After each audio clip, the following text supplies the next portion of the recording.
Selamat malam, Pak. Izin perkenalan, saya Charpin dari kelas Manajemen Keuangan 2. Izin memaparkan terkait tugas terakhir di UTS dan sekaligus ujian UAS, yaitu tentang analisis keputusan investasi. Yang pertama, apa itu investasi?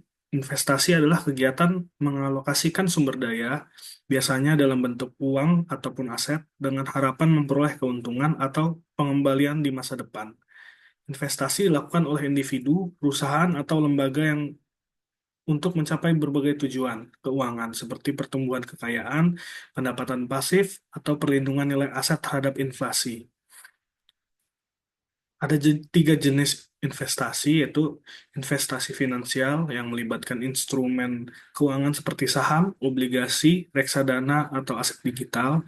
Yang kedua, investasi real melibatkan aset fisik seperti properti, emas, atau barang koleksi. Yang ketiga, yaitu investasi modal usaha, yaitu menanamkan modal pada bisnis atau proyek. Tujuan investasi eh, sudah pasti itu untuk meningkatkan eh, apa yang kita punya, yaitu pertumbuhan kekayaan, meningkatkan nilai aset dalam jangka panjang, atau menjadi penghasilan pasif, seperti mendapatkan pendapatan tetap seperti bunga atau dividen, perlindungan terhadap inflasi, yang dimana jika kita menyimpan uang di bank, bunganya itu tidak sampai untuk menutupi inflasi. Jadi, salah satu cara untuk menghindari inflasi itu dengan berinvestasi. Yang keempat yaitu diversifikasi risiko, yaitu mengurangi risiko dengan menyebar investasi ke berbagai jenis aset. Dan yang terakhir perencanaan masa depan untuk menyiapkan kebutuhan dana di masa yang akan mendatang. Alat dan teknik evaluasi investasi ada empat, yaitu Net Present Value atau NPV, yaitu mengukur selisih antara nilai kini arus kas masuk dan arus kas keluar dari suatu investasi. Kegunaannya itu untuk menunjukkan apakah investasi memberikan nilai tambah atau tidak. Kele- Kelebihannya yaitu mempertimbangkan nilai waktu uang. Yang kedua, internal rate of return, yaitu tingkat pengembalian yang membuat nilai kini bersih atau NPV menjadi nol. Kegunaannya yaitu membandingkan beberapa peluang investasi. Kelebihannya mudah dipahami karena berbentuk persentase. Yang ketiga yaitu payback period, yaitu waktu yang dibutuhkan untuk mengembalikan investasi awal melalui arus kas. Kegunaannya untuk menilai likuiditas proyek. Kelemahannya tidak mempertimbangkan nilai waktu uang. Yang keempat, discontinue payback period.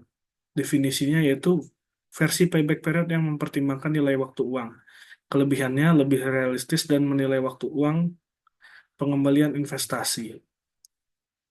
Yang kelima, profitabilitas indeks atau PI. Definisinya yaitu rasio antara nilai kini arus masa depan dan investasi awal. Kegunaannya itu membandingkan investasi berbagai proyek investasi. Kelebihannya cocok untuk alokasi dana yang terbatas. Yang keenam, analisis sensitivitas. Definisinya yaitu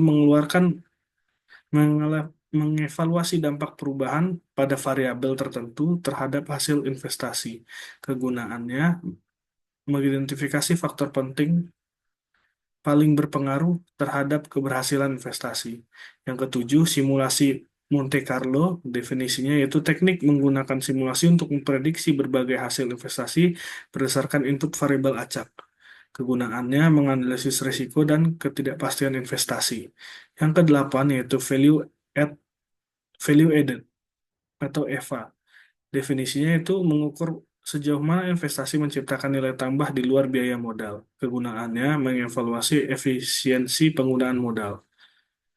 Strategi pengelolaan risiko ada yang pertama diversifikasi, yaitu diversifikasi tetap menjadi strategi utama untuk mengurangi risiko. Contohnya, investor dengan mengalokasikan aset ke pasar saham, properti, dan obligasi untuk meminimalkan kerugian. Yang kedua, penggunaan derivatif, hedging menggunakan kontrak derivatif seperti opsi dan Future dapat melindungi portofolio dari fluktuasi harga. Yang ketiga, manajemen portofolio dinamis. Manajemen portofolio dinamis melibatkan penyesuaian portofolio secara berkala berdasarkan perubahan kondisi pasar.